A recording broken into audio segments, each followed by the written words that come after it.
Cebu waterfront area in Cebu City. As you can see, this is the existing Campanya Maritima building and an aerial shot of the old port area in Cebu around 1950s. Building analysis. So our area is divided into different precincts established by the Cebu Waterfront Heritage Urban Conservation Study made 10 years ago in the year 2000. So the key points of precincts are the Plaza Rizal Prison, Plaza Independencia Prison, and the Maritima prisons. So our idea is to connect these three prisons with the main axis on this side and a secondary axis on this side. So Magellan's Cross is already developed with its Plaza Rizal, and it has positive results. Plaza Independencia is already under construction and will be finished sometime this year. And this is what we're trying to do, Plaza Maritima. It's to develop a tourist belt where tourists can go from these three sites with easy access. The key point here is how to link these three sites. So as you can see, this is an aerial shot of a site, as what Wendell said, bare and undeveloped. These shots taken from the Budu Tower. These are Google Earth pictures before tunnel construction 2005 and construction of the SRT sub in 2009. Next, 6 sets of drawings are our existing building, the existing Campanya Maritima. We approached Cebu City government and the Cebu Port Authority. They said they have no documents or building plans of said buildings. So what we did is we documented the site. We hand measured everything, or at least everything. These are the floor plans. These crisscross you see here are the biological growth, like moss, and algae and lichens. Pictures are created here on the sides. So as you can see in the ground floor plan, it's mainly separated and divided into 3. We have a big right side, the central service core, central service, and a smaller left side. Today it remains empty. Like here. On the second floor, same division, but on this side it is used to be a wooden floors, but now it's destroyed, so it remains open. This hatch here is a concrete slab, and concrete slab with tile finishes, and these tile patterns are provided here. On the third floor remains open and it has no roof. That's what you can see. Next, we have the set of elevations.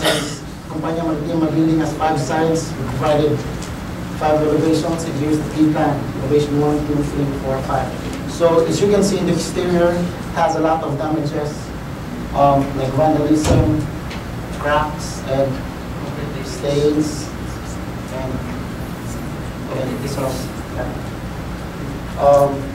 Botanical growth. The plant is called sacred fig, also known as Ficus religiosa, and we have some minor cracks at the exterior. This is the section. You can see the stairs leads to the second floor and stairs to the third floor. Next set of drawings. It's one crucial part. The site. This is the proposed site development. Regarding the site development, I'll discuss 2 parts. First will be the zoning and the links. So in zoning, we propose to call this Plaza Maritima. Plaza Maritima, it's naturally divided into 3 zones: Zone 1, Zone 2, and Zone 3. Zone 2, we call it the main plaza, where it comprises of the Campanya Maritima building. Zone 1 will be the play area and an open space for the devotee city, and Zone 3, a bigger open space for special events. So we go back here, linking these 3 sites. This is what we did in linking Plaza Independencia and Plaza Maritima. we proposed a Calesa route that goes around to the site.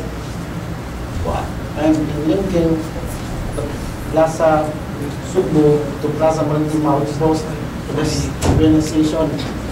This Timborgo Street remains unused. So what we propose is to develop the area and link it into a promenade where tourists can just walk from Hacienda de Santo Niño or Jalan's Cross to our side. So this will be the street sections here. The section at Timborgo Street, section at Quezon here, and the section at Mapulaco Street. Now, linking inside the Plaza Marintima, I've discussed about linking Plaza Marintima to other sites. Now, inside, linking the main plaza and the open space for Devotee City, we proposed a pedestrian underpass, since the road that divides these two is a major road, the Apostolic Street, that leads straight to the SOP going to the side. And a link to the third part, which we call the anchor, we'll discuss later, is through Calesa. But tourists have the option to walk from this, they walk to the anchor. So I'll discuss the site. We'll start with Zone 1. Zone 1 is an open space for the Devotee City, which will be used every January and every single room. And on regular days, will be an open play area where people can gather. This Devotee City is an area of 1,200 square meters, quite big enough for events.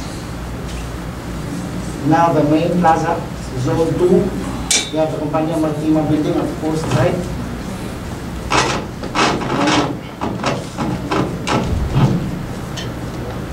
Compania Marintima building at the post site.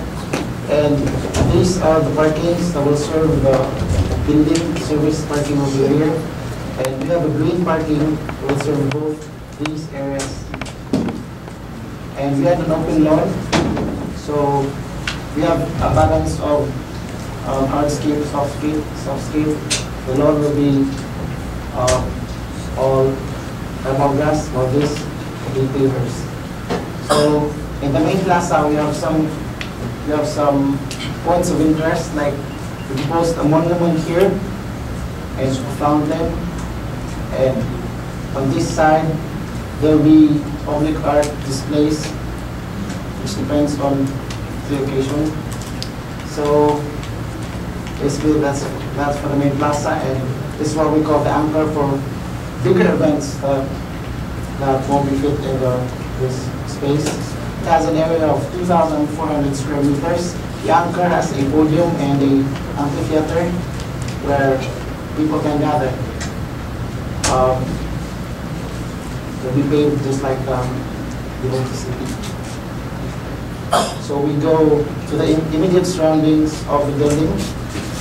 So we have here the Compania Marintima building. Around it will be the outdoor dining, where people can dine while watching the sea view. So these are some spot perspectives. This is a view of this side, the restaurant concourse and section.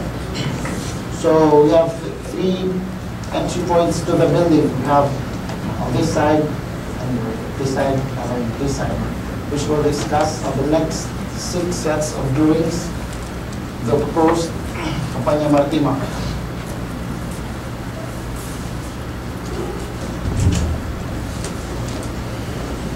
So as what I've said, there will be 3 key points. The proposed Compania Marintima will be a commercial tourist facility where it caters tourists. So we have a restaurant, pasalubong center, gallery, a museum, and a ballroom. So on the ground floor, based on the existing plans, we divided the ground floor into three areas. So we have a bigger area on the right side, the service center, and smaller space on the right side, which we can see the zones here. So to facilitate the three entry points to the building, we have one entry point leads straight to the cafe where people can dine, and we have also spaces for outdoor. And service center where the elevators and the stairs are located, and offer rooms and offices at the back. And on the right side, is the pasalubong center where tourists can buy souvenirs and delicacies. From here, we go straight to the second floor of our main dining on this side, which can also be accessed through here from the cafe. And same thing, service area with on the smaller side is the gallery. And on the third floor would be the ballroom, which will be served by the kitchen on this side, and a bigger lobby and waiting area, of course. And we have on the smaller side a museum. So these are the elevations. So as you can see from the existing, the main facade of the building remains intact according to the Cebu Heritage Conservation Urban Cebu Heritage Study. The building facade should not be should have no additional new modern material attached to, so that the building facade would still remain intact. From the blank windows, we added the windows, and the roof, we tried the roof to be as low as possible so it won't distract the main beauty of the facade. So here's the section. This is the section from section A. It goes here, facing this way. So on the ground floor, the cafe, the gallery, the main dining, the museum, and the bottom. And section B, the B plan will be facing here. So we have the cafe, pasalubong center, main dining, gallery, hall room, and museum. And section 3 goes, it's a cross section. You can see the light well. The light well will provide for the air vents and skylights. So these, we have blow-ups elevation both on the existing and the proposed. So these sets of drawings are the structural plans, and these are spots, elevations, like this one, view of playground, being view from promenade. We have view at Baywalk. This is the Calesso roof. View from Quezon Street. We have view of the Anchor, view amphitheater, and this is the aerial perspective on the side. So to complete your visual experience, we're proud to present, ladies and gentlemen, the proposed Plaza Maritima. Thank you.